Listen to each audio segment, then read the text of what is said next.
I want to tell you my story. Um, the main reason why I want to bring this story is because it has to do with something that I had when I was a kid that I began to write, and I had this since I was 5 years old. Now, it's a world, but I think the world is my story and it's me. I am I'm a non-linear thinker, which I mean I can be all over the place in my thoughts. I don't think in the line.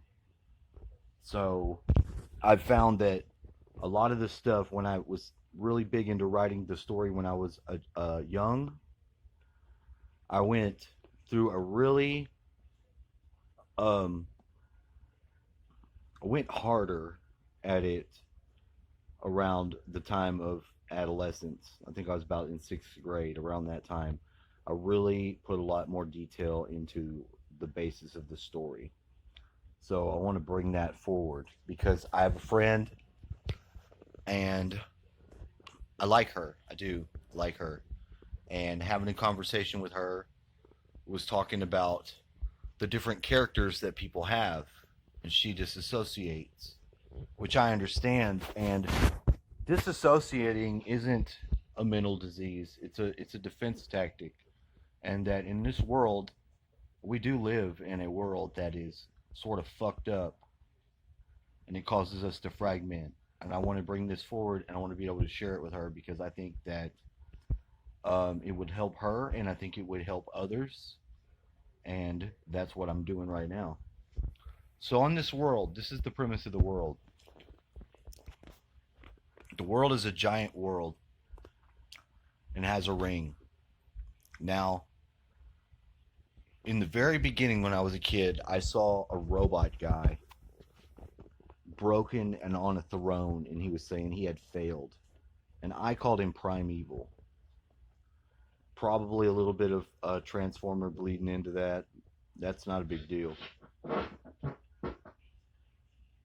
It's playing. I have no idea where that's coming from. I can't do nothing about it. It's the audio from something else. It says space running out. It's still recording though. I guess that's my alarm. Oh, okay, it's my alarm. Weird. I didn't know that. Anyway, okay, so in the story there's that guy. Now, what I determined was that was Dr. Helzar. Dr. Helzar was a genetic scientist, and he met with the gray aliens. All this from when I'm a kid, for real. And the gray aliens wanted to meet with him because he had first sequenced the genetics of the humans. And he wanted to make it. They wanted to make a deal with him because they wanted to tamper with the humans. They wanted what they had done was done something bad. They had gone too far, and they were kind of tricking him by giving him their technology. And they were going to have him mutate them into like some sort of part human thing. That was going to be their escape because they were already like done. They were done. You know, and even anybody knows anything about the Greys aren't an emotional species. They've apparently lost their emotions. So this, I think, was an attempt for them to get them back. Now, me, I have very deep emotions, and I feel them. I'm very empathic. So, uh, all right, back at it, part two. So, I was talking about the aliens. So, he gets possession of their world. He devolves them into some type of creature that he uses as a minion.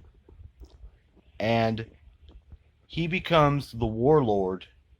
See, this is what's the main character breakdown is that there are four warlords. There's air, water, fire, and earth. And then there's an overlord and there's an underlord on this planet. Because this scientist, this is how it goes. He brings people. He inherits this world. It's called Zordania. It's the name of the world. Zordania is a giant, or a way bigger world than Earth. You enter it by coming through a black hole and popping out of their star. Their star is called the Nova Gamma Matrix. That's what I named it. I don't know why, I just did. 6th grade.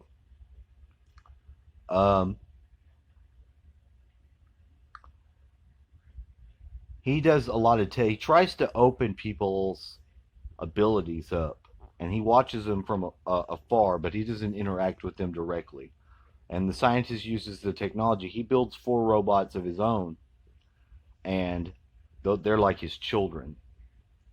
And then, during the observing process, some of his robots get destroyed.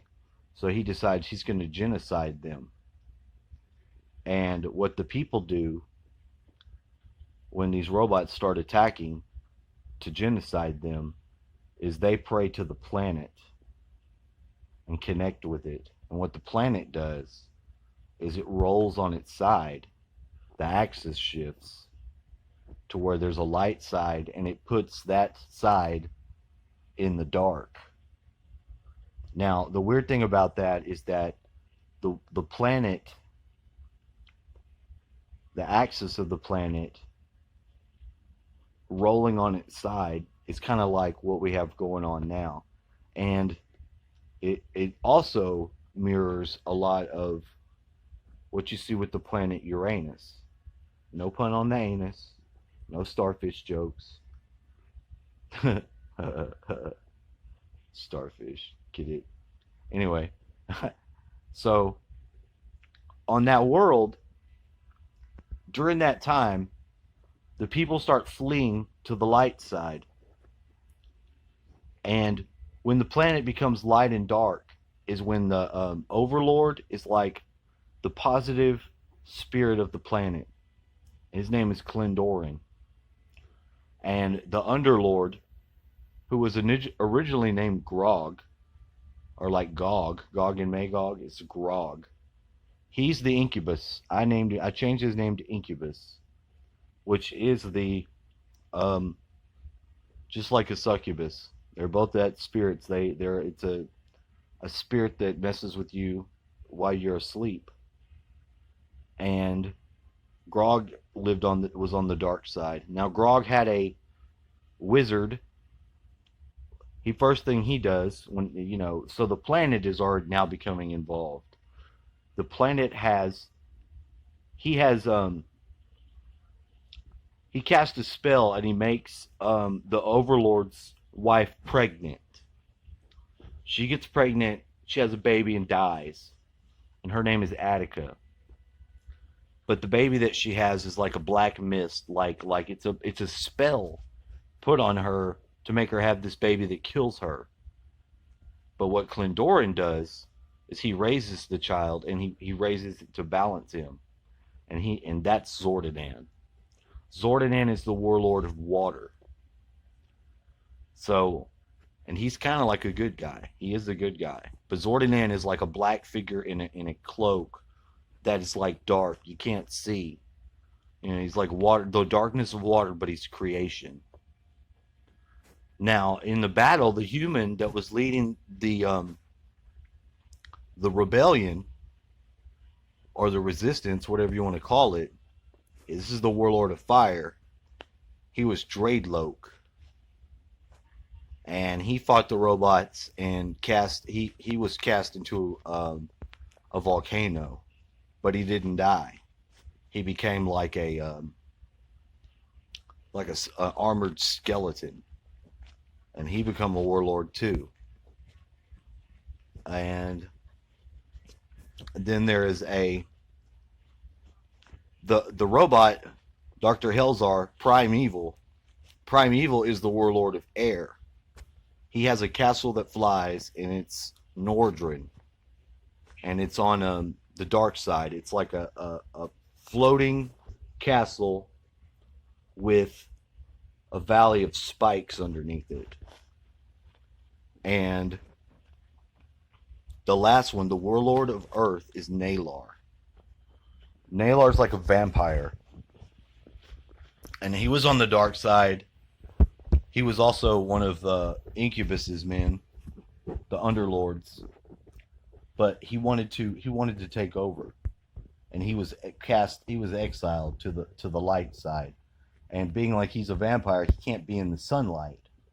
So he raises up some mountains that cast a shadow, and he does a lot of going. He's because the Earth's because he has to tunnel underground. He can't be in the sunlight; he'll die.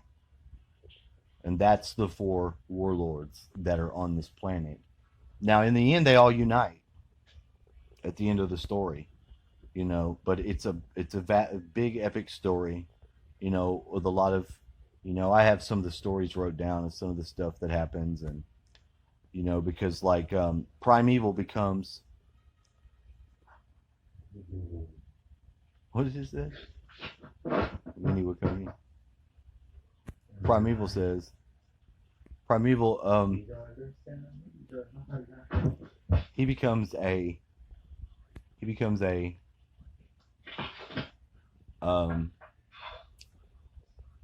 He gets his whole brain mapped, and then he gets his head decapitated. He fights for 3 days on a bridge. The ultimate weapon in this story is a diamond sword. There's 2 diamond swords, and a sword up and a sword down and it was Z. I called them the Z team when I was a little kid because of the little planet Zordania, and I would draw and have all these characters, and they have armies and they have different characters, but those are the main characters, and that's what I wanted to share because I want to share that with this friend of mine. Because I have those characteristics in myself. They have foreshadowed. I've seen a lot of it, and if it's like we are experiencing the world, we already have this experience inside of us. So I've not wrote it and put it out there, but it would be fantastic book and story because of the detail, the map, and how much of it actually is us. So I want to share that with y'all, and I want to share it with her because those aspects are aspects of myself, and I don't think anyone should ever be completely cut off from their emotion, like the gray aliens. That's deadly, and it's very hard for me to be.